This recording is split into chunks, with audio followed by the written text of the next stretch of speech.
Welcome back to the deep dive. Today we're taking on a really deep, complex, and I think incredibly potent narrative.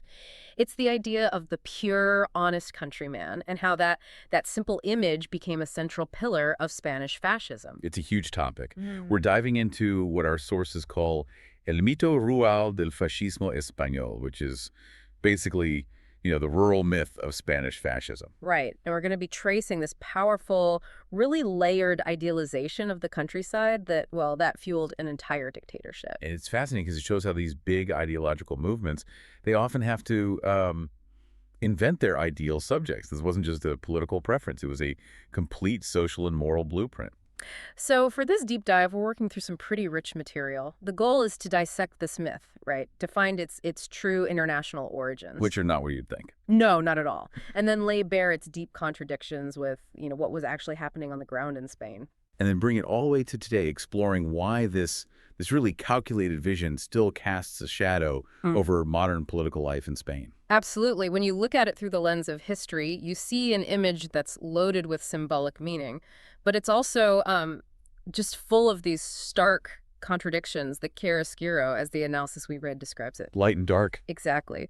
Our mission today is to understand precisely how this vision was built and, maybe more importantly, what profound and uncomfortable social realities this romantic facade was actually designed to hide. So let's start with the basics, the definition. If we're talking about the rural myth, what's the core product they're selling? What is this idyllic image that fascism projects onto the land and specifically onto the peasant? The sources are remarkably consistent here. I mean, they all define this archetype in a similar way. The peasant is presented as the very personification of purity. He's the moral reserve of the nation, the uncorrupted soul. Yeah, that's the phrase. He's the enduring foundation, the guardian of authentic and, let's be honest, often imagined national traditions. He's portrayed as this archetype of the honest, hardworking man, right? Naturally attached to the land, to the rhythms of the seasons, inherently stable, inherently loyal. And critically, this is the key. This image is defined almost purely by contrast. To the city. To the city. The peasant's virtue is measured against the perceived degeneracy of urban life. He stands in complete opposition to the supposed decadence, the cosmopolitanism, the rootlessness, and all the vice they associated with modern cities. The countryside is the moral center, the pure heartland, and the city is this source of decay that has to be fought and corrected. Yeah. It's a classic authoritarian move. How so? Well, this figure, this idealized peasant, he embodies all those eternal, unchanging values that fascism claims to defend. Hierarchy, order, piety, family. Sort of an adaptation of that old European noble savage concept. But repurposed. Oh, completely repurposed and armed for a very specific ideological goal. Yeah. Absolute social control under a nationalist banner.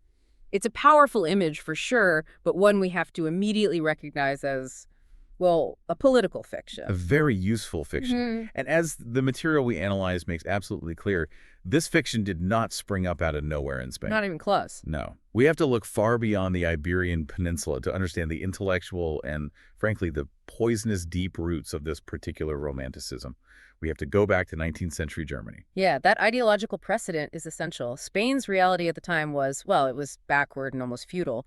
But the idea of rural purity as this racial and moral reserve, that started earlier and much more violently in Germany. It was fueled by a romantic nationalism and a rising tide of, well, racial paranoia. And we see major political figures like Otto von Bismarck, the architect of German unification, using this sentiment. He was a master at it. While Bismarck's policies were often, very pragmatic, he was astute enough to recognize and weaponize the visceral anti-Semitism that was surging through Europe at the time. And that anti-Semitism, at that stage, it was often dressed up in anti-modern, anti-capitalist, and explicitly anti-urban clothing, wasn't it?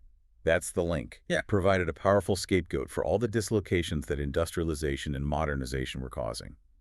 And this mix of ideas found a really active, almost crazed champion in ideologues like Bernhard Förster. Förster. He perfectly illustrates that dangerous intersection between rural idealization and racial obsession. Him and his wife, Elizabeth Förster Nietzsche. The philosopher's sister, yeah. Who, it has to be said, infamously manipulated his legacy later on. Right, and they didn't just write about this purity. They actually tried to live it out in this really drastic way. They did. They packed up and traveled across the world, all the way to Paraguay in 1887, with the explicit goal of creating a real-world utopia. The project was called Nueva Germania. New Germany. Yep.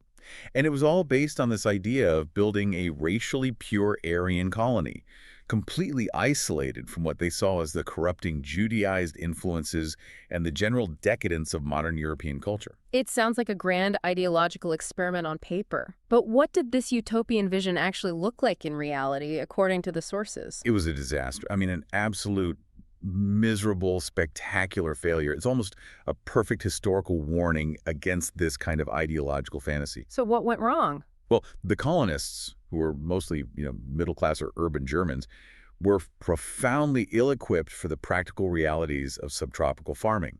They faced disease, isolation, their crops failed, they had crushing debt. So the pure German man of the land, untouched by modernity, he couldn't actually handle the land. Not at all. It was the ultimate irony. Forster's failure just underscored how totally disconnected his racial fantasy was from practical agrarian reality. The whole enterprise collapsed. And Forster himself. He was ruined, disillusioned, and he ultimately committed suicide there in 1889. His death is this really important symbolic marker, I think. Right. It's the failure of the purity myth the second it confronts actual struggle in reality. And this is where we find a really striking paradox that keeps popping up in this ideological stream. The material highlights that Forster and later many high-ranking figures who champion this kind of agrarian and racial purity, including, prominent Nazis, were strict vegetarians. It's a deep psychological point, isn't it? Yeah. They saw their own bodies as extensions of the pure land and the pure race, so their dietary choices were linked to moral and racial cleanliness. So meat, animal suffering, consumption of unclean food. All of that was associated with the industrial, decadent, and corrupt urban existence they despised. The body had to be clean to be worthy of the pure Volk and the pure land. And the sources point out that this thread is so powerful it still pops up in completely counterintuitive ways in modern Spain. You see Spanish neo-Nazi groups today who are at the same time vocal animal rights activists. It creates this bizarre political alignment. These groups might protest bullfighting, sometimes literally standing shoulder to shoulder with, far-left communists or ecological activists. Which puts them in direct opposition to the standard Spanish traditional right wing. Exactly. Who fiercely defend those deep-rooted traditions like hunting, bullfighting, and intensive agriculture. It just goes to show that for these movements, the pursuit of an abstract, almost pseudo-spiritual purity can sometimes violently override actual living cultural traditions. Seems odd for an ideology obsessed with strength and blood and soil. It's a really peculiar strand, isn't it? And the proposed origins are even stranger. One theory suggests it might connect back to certain medieval European customs, possibly linked to early Christian sects. How so? Well, the idea was that some sects viewed mammals, especially farm animals, as somehow tainted, maybe the work of the devil, because they fornicated. The simple natural act of reproduction was seen as impure, lustful. So eating animals that engaged in sex was morally contaminating. Plants, or maybe fish, were seen as less impure. So vegetarianism wasn't just diet. It was a step towards spiritual purification. Wow. That's quite a leap, rooted in ancient sexual anxiety. It taps into some very deep-seated, almost primal taboos about purity and contamination. And the Nazis, with their knack for grabbing bits of history and esoteric beliefs to build their own mythology, they picked this up. Oh, they absolutely did. They layered in a heavy dose of esotericism. They looked towards groups like the Cathars, for example. Medieval heretics in southern France. Exactly. Exterminated by the Vatican centuries before. The Nazis were drawn to their asceticism, their rejection of the material world, their dualistic view of good and evil. They saw parallels to their own fight against what they viewed as the corrupt modern church and state. And this is where Otto Rahn comes in, the Holy Grail guy. Precisely. Rahn was the expert who supposedly introduced this Cathar connection into the higher Nazi circles. He was the one Himmler sent searching for the Holy Grail in Cathar castles. Right. Rahn's knowledge provided this sort of fringe but potent link to a perceived pure ancient European past that they claimed had been suppressed by the impure official church. They were reclaiming this lost purity, you see. But Rahn's own story is incredibly dark, isn't it? It's the ultimate tragic irony. Rahn was compelled to work for the regime because of his expertise. But he's widely believed to have been Jewish, or at least politically suspect. And the story goes he was eventually murdered by the very Nazis he was providing this esoteric legitimacy for. That whole toxic mix, the romanticization of land, the obsession with racial cleanliness, and the imposition of these specific moral purity standards, it all culminated in the Nazi ideology of Blut and Boden. Blood and soil. Right, blood and soil. And this was the ultimate theoretical and, well, criminal synthesis. It wasn't just some nostalgic romantic policy about family farms. It became the direct philosophical justification for their massive colonial project, Lebensraum, or living space, in Eastern Europe. So the ideology claimed that pure Germanic blood needed pure, expansive land to thrive. And that belief in their minds dictated that the extermination, enslavement, and displacement of the entire Slavic population was not only justified, but necessary to make way for German settlers. It's the ultimate proof that when fascism romanticizes the land, it is never, ever about ecology or social welfare. It's always about justifying ethnic violence, conquest, and resource theft. Always. But let's shift our focus to Spain now. When Spanish fascists adopted this German narrative, they were grafting it onto a unique and profoundly different social landscape. So what was the Spanish context in the early 20th century? Spain was, as the text starkly puts it, anchored in almost medieval structures. The country entered the 20th century as an overwhelmingly rural nation.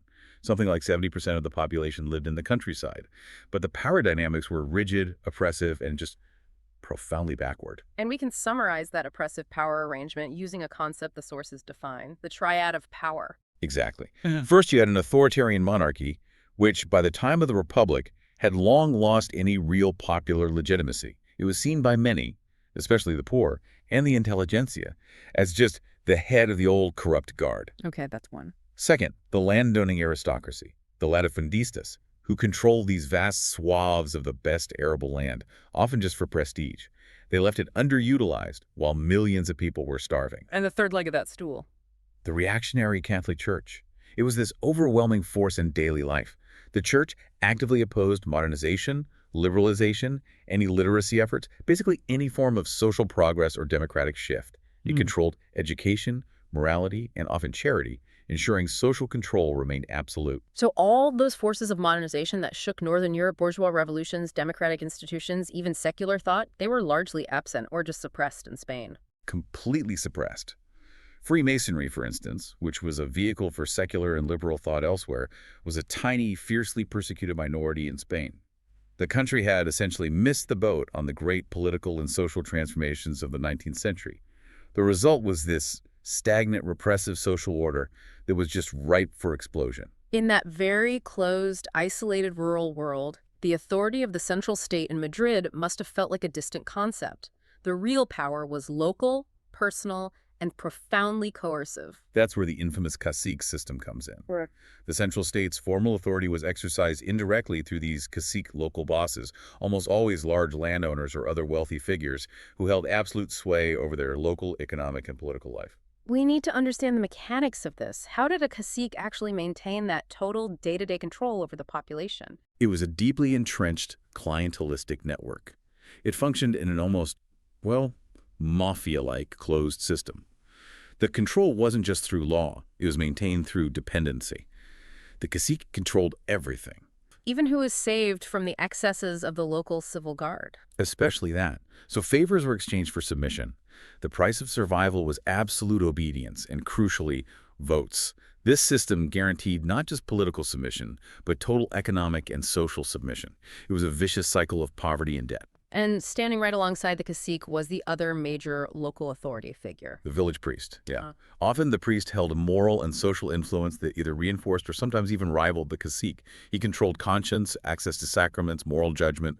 This dual structure, the political boss and the spiritual authority, maintained a state of chronic misery, high infant mortality, total dependence, widespread illiteracy, and just brutal inequality, especially for the millions of landless day laborers in the South. It really sounds like a feudal relic, which of course would lead to radical, desperate responses from the oppressed. I mean, how could it not? The profound social oppression and misery meant that masses of workers and peasants, especially in Andalusia and Levante, had nothing left to lose. They were pushed toward radical ideologies that promised a total, necessary overhaul of the whole system. And this is where we see the immense power of anarchism, with its very strong roots in the Spanish countryside among the landless. And communism, too. Both offered a logical, revolutionary way out of an unsustainable system. And this is the exact turbulent context of rural desperation and massive social conflict where the nascent Spanish fascism saw its opportunity, not as a social remedy, but as a political tool to maintain order and hierarchy. Which brings us to the unique recruitment strategy used by the Falange, the Spanish fascist movement.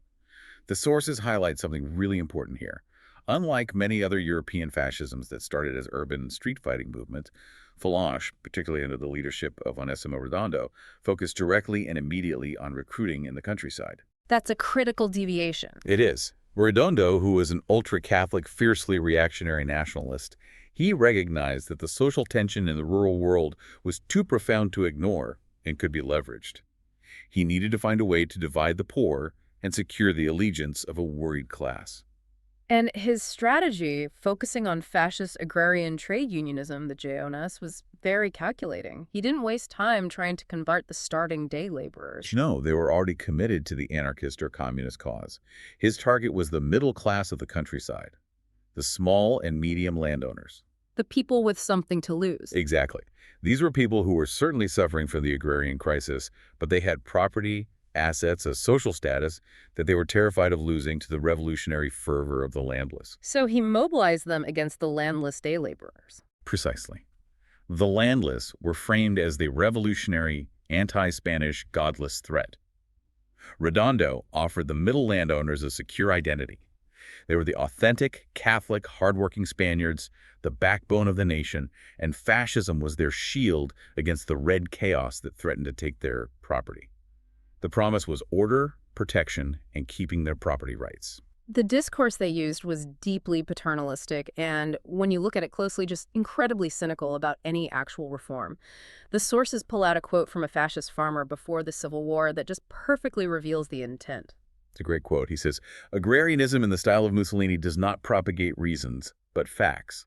It does so without launching those from below against those from above, but by forcing those from above to think a little more about those from below." Forcing those from above to think a little more. That doesn't sound like social justice at all. It sounds like a highly managed form of social control. It's pure cynicism. The promise wasn't revolution or real social justice for the masses. It was the maintenance of the existing social hierarchy and the absolute security of property for the large landowners. By offering the middle landowner protection and status, fascism secured their active loyalty and, most importantly, their participation as local agents in the repression of workers' movements. They became the first line of defense for the establishment. And to guarantee that order, to enforce this new hierarchy violently, they relied on a paramilitary structure that was effectively state-sanctioned terror. They revitalized the Somaten. The Somaten is a critical piece of the puzzle, often overlooked. It was originally a parapolice militia with medieval Catalan origins. The name literally means call to arms, and it was extended throughout Spain by dictatorships like Primo de Rivera and later Franco. And who did they recruit into this force? It wasn't just anyone. Oh no. Officially, they were honest volunteer neighbors keeping the peace. But in practice, the sources show they were drawn exclusively from the ranks of the people of order. Landowners, merchants, local industrialists, well-established conservative figures. And their actual function, what did they do? Their function was pure intimidation and violence. They operated under this hypocritical motto of peace, peace, and always peace. But in reality, they suppressed any hint of a strike. They conducted aggressive patrols to persecute union leaders. They hunted down Maquis, the anti-Franco resistance, in the post-war period, and they intimidated anyone perceived as an opponent. The Somaten was the institutionalization of reactionary violence in the countryside. They could arrest people, hand them over to the civil guard, and in some cases were involved in summary executions. Their very presence was a constant threat, ensuring that the feudal economic reality remained violently enforced behind the thin veneer of local order and tradition. The myth of the pure, peaceful countryside was actively maintained by the organized violence of its self-proclaimed defenders. Okay, so we've got the political front, the myth-making, and the violent enforcement keeping it all in place. But the myth absolutely demanded this image of moral purity, didn't it? The countryside as this perfect oasis of virtue. Let's peel back that layer now and look at how that clashed with the, frankly, brutal realities on the ground. The isolation, the poverty, the sheer oppressiveness of it all. Yeah, the contrast is jarring. Yeah. This supposed sanctuary virtue was, for many people trapped within it, an environment that could foster some deeply hidden, often really tragic behaviors. Think about it. Extreme loneliness, geographical isolation, almost zero effective or sexual education actively repressed by the church, and constant close proximity to farm animals. Right. This combination created a context where, inevitably, social taboos were broken, but always in silence, always hidden. And one of the most difficult, most taboo subjects that the analysis touches on based on historical accounts from other isolated rural settings is the mention of bestiality or zoophilia. Now, this is obviously incredibly sensitive, and as scholars like Kinsey found in other parts of the world, it's something that did occur in extremely isolated rural contexts globally. But Mm. getting any actual data on this in France East Spain, that would have been completely impossible, wouldn't it? Utterly impossible. And this is maybe the ultimate example of how political power actively protected the myth. Yeah. You had this unbreakable alliance, fascism and the Catholic Church, the very forces whose entire ideology rested on idealizing the countryside as the absolute moral bedrock of Spain. They couldn't allow that image to be tarnished. Never. They would never have permitted, let alone conducted, any kind of investigation into practices that so fundamentally contradicted their core narrative. So the data doesn't exist, not because the behavior didn't exist, but because the regime prioritized the myth of purity over the truth of its citizens' lives.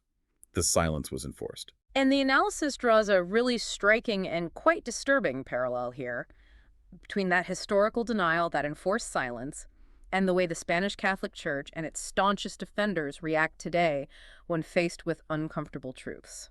Yes, the denial mechanism is structurally identical. You see it playing out right now.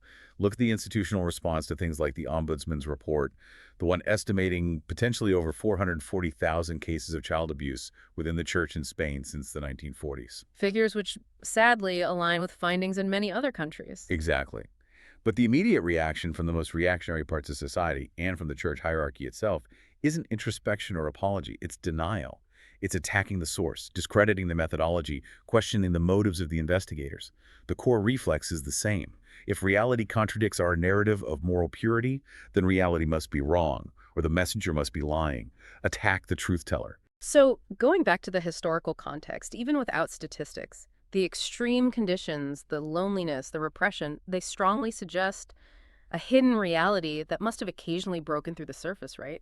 Shattering that carefully crafted facade. Yes, absolutely. The sources are careful to point out this wasn't just abstract theorizing based on context. Yeah. There were occasional, often deeply tragic news stories that would emerge even after the dictatorship ended. It recalls a real tragic news story from the 1990s in Galicia that dramatically underscores the consequences. Yes, the case of the Galician man who was crushed to death by a rock while having relations with a hen. When you strip away the morbid headline, the incident points to the profound, tragic consequences of the isolation and the cultural void perpetuated by the very social system that fascism simultaneously idealized. It's horrifying. The repressive system that demanded absolute chastity simultaneously fostered the conditions that led to these desperate, often deadly acts. The contradiction is just. It's staggering. The chaste, pure peasant, exalted in every piece of propaganda, while the system that manufactured that image also created these dark realities which were immediately silenced. It is the height of hypocrisy, and the analysis highlights an almost cruel irony. Practices like these were sometimes treated with more openness, or at least acknowledged sociologically in some Nordic countries. The very nations the Nazis idealized as the cradle of the pure Aryan race. And the material really emphasizes that this hypocrisy and the violence underpinning it didn't just vanish when Franco died. The testimony of La Veneno, the famous trans performer, about her experiences in Adra, Almeria in the democratic era, is presented as a horrifying example of how these dynamics persisted. La Veneno's story is devastating, precisely because it exposes the dual life forced by this entrenched rural morality even decades later. Yeah. She talked about how young men, often the sons of the local powerful families, the heirs of that cacique system, basically would secretly seek her out for sex at night. So they needed her, but couldn't acknowledge it publicly. Couldn't dream of it. Because the very next day, those exact same young men would be the ones leading the public humiliation, shouting slurs like faggot at her in the town square. Yeah. This wasn't just social awkwardness, it was a mechanism of control. Keep the marginalized visibly marginalized, so the powerful can maintain their public face of upright traditional morality. And it wasn't just words. The sources link this directly to physical violence. Extreme violence. Lavaneno described how these same gangs, fueled by this toxic mix of hypocrisy and machismo, would administer brutal beatings, not just to her, but to others perceived as deviant, sometimes leading to murder. And the truly chilling part, the complicity. She spoke of the civil guard, the police often just turning a blind eye. This persistence, well into Spain's democracy, especially in a known far-right stronghold like Almeria, it shows how deeply embedded that system was. The facade of rural morality served to mask a brutal, self-serving system of control and violence, often protected by the very authorities meant to stop it. So when we strip away all of that scenery, the facade of virtue, the claimed authenticity, what did the fascists truly achieve for the countryside? I mean, did they actually care about the land beyond its symbolic use? The analysis offers a stark conclusion, a resounding no. It was pure instrumentalization. Despite all the grand rhetoric about sacred land and roots, the concrete result of their policies is that Spain today has the most serious problem of rural depopulation in all of Europe, what we now call emptied Spain. A crisis of sustainability that was, if not created, then certainly exacerbated under the very regime that claimed to venerate the peasant. It shows a profound disconnection between word and deed. And this pattern of cynicism is pervasive. It persists today. Many of the staunchest historical and modern defenders of this hyper-traditional, ruralist rhetoric are the very first to abandon the realities of the countryside to live comfortably in wealthy urban areas. They use the flavor of the village as a consumer brand. They commodify the myth. They use that nostalgic image of rustic purity to sell high-priced traditional products, often to the same city dwellers they simultaneously criticize for being decadent. They exploit the image, but they avoid the actual problems. The lack of infrastructure, the difficulty of farming, the hard labor. The countryside becomes a label, not a cherished home. And even the cultural traditions they claim to venerate were subjected to this same cynical instrumentalization. They were put through this intense cultural engineering. The work of the women's section of the Falange during the dictatorship is the perfect case study of cultural manipulation disguised as preservation. They engaged in this massive project for the supposed recovery of popular culture, folklore, music, costume. But in practice, it was a profound, systematic cultural purge.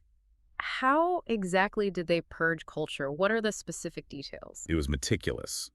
First, they were censors. They rigorously vetted popular songs and dances, eliminating any lyrics they deemed inappropriate, too sensual, too risque for the strict Catholic moral code. They modified choreographies, eliminating spontaneity, turning vibrant folk dances into stiff, standardized routines. And their ultimate goal was homogenization, wasn't it? Yes, this was crucial for regime propaganda. They systematically tried to standardize regional costumes. They erased the enormous organic diversity that existed, where costumes could vary dramatically from one village to the next, to create a few uniform, clean, watered-down models. These standardized outfits were perfect for state propaganda displays. And the sources mention a fantastic historical irony related to this standardization. The costumes they gifted to Eva Perón. It's a profound, almost heartbreaking paradox.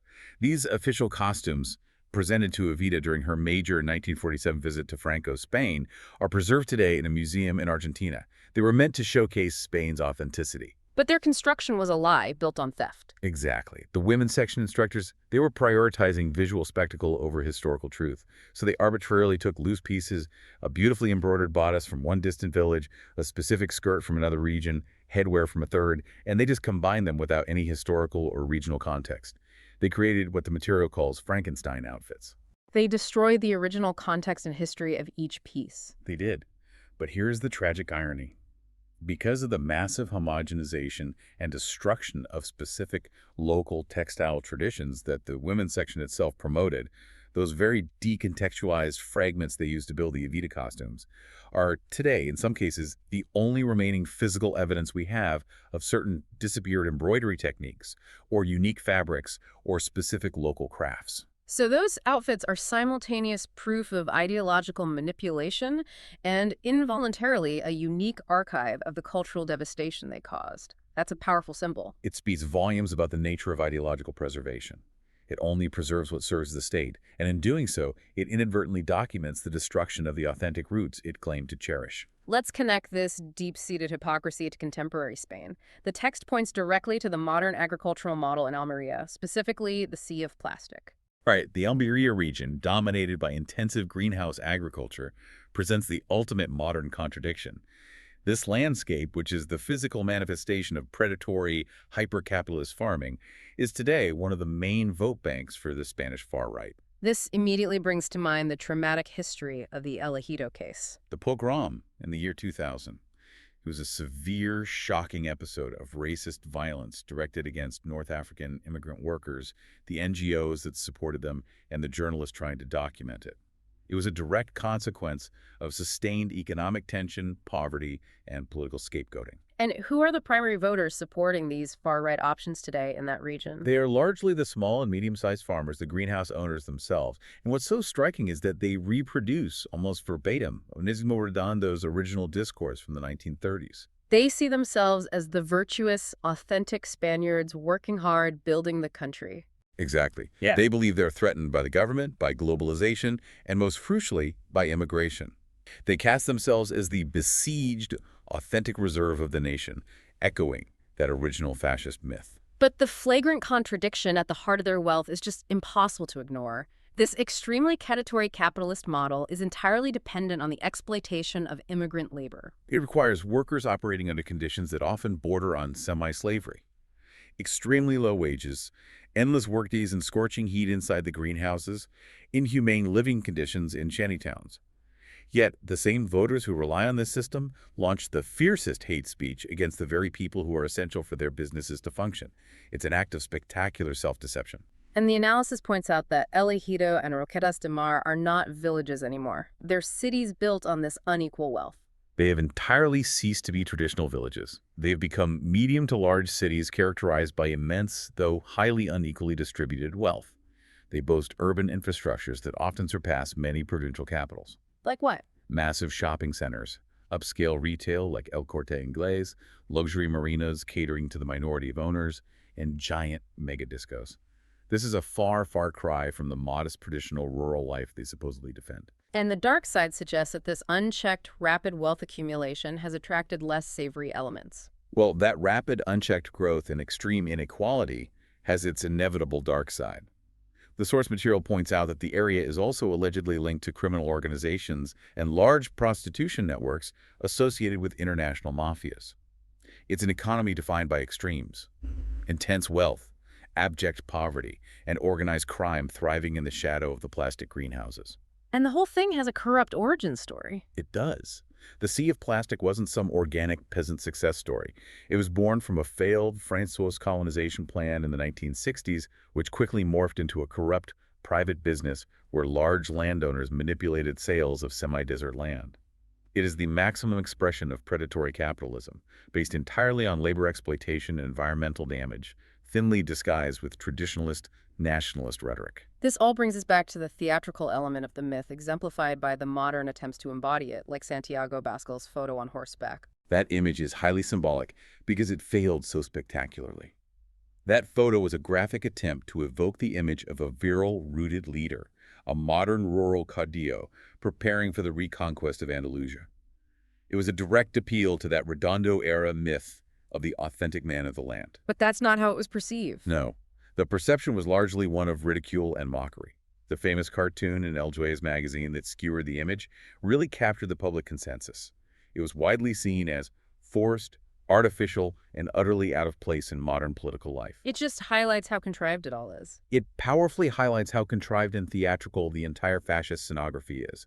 It's pure image construction, a costume that utterly lacks any genuine substance or connection to the complexities of real rural life today.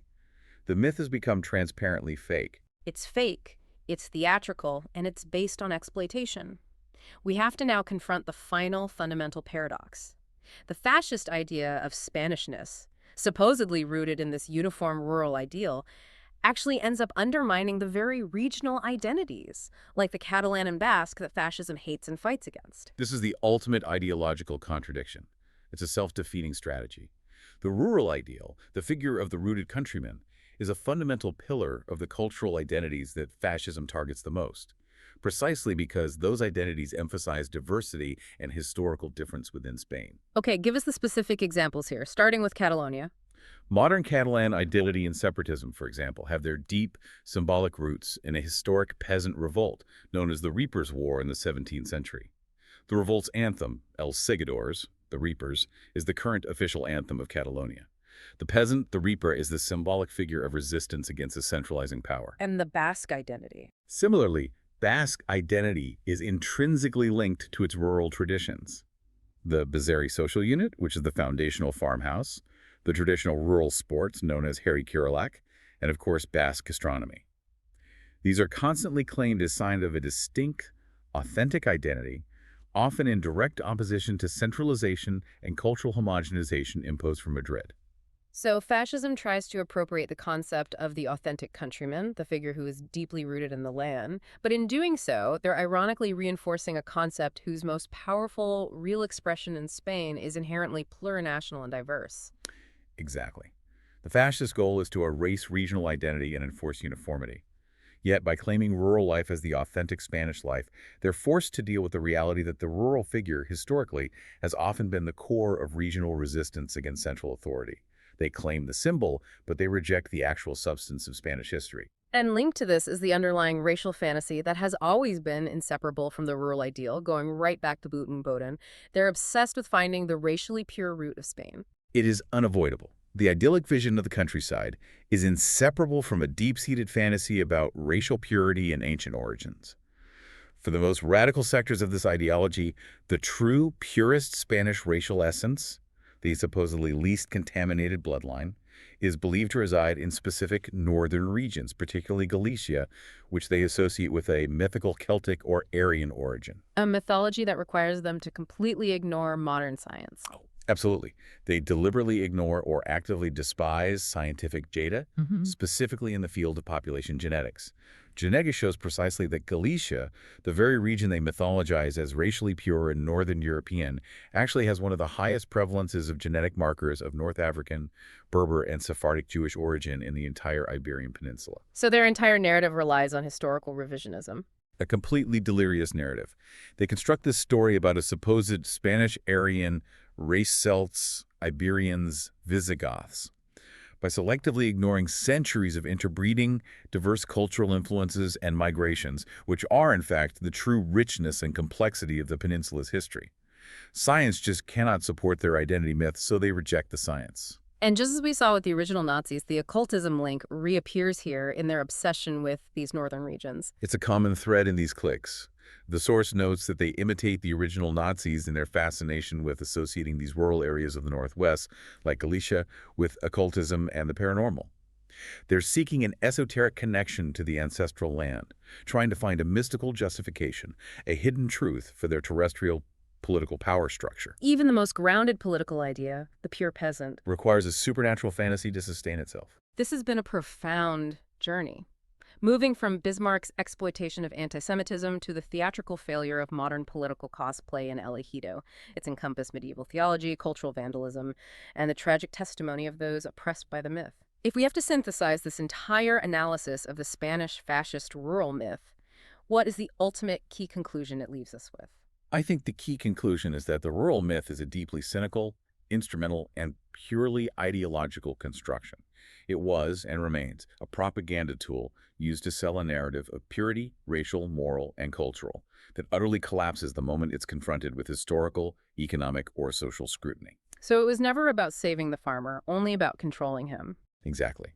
They used the peasant as a fetish, a symbolic accessory for political ends. And deep down, they despise real rural life, its messiness, its problems, its diversity, its harshness, just as much as they despise the complexity and freedom of urban life. Their only true interest is the pursuit of power, and their only constant tradition is manipulation and lies. For them, the countryside is simply an ideological weapon to bludgeon their opponents with and justify their own predatory economic models. A powerful and sobering conclusion. The myth is used to protect the powerful, not the authentic. It leaves us with so much to consider, especially when we look at contemporary politics. Indeed. And the takeaway for you, the listener, is to be eternally vigilant about how symbols of authenticity or tradition or purity, whether rural or otherwise, are constructed and used today in political discourse. Right. Whenever you see a compelling but simplistic narrative of this type, you should always ask the hard questions. Who truly benefits from creating and maintaining these narratives? And what uncomfortable, complicated, or unjust realities are they trying to conceal behind that powerful, glossy image? A perfect thought for you to carry forward and explore on your own. Thank you for joining us in this deep dive into the heart of a persistent political myth.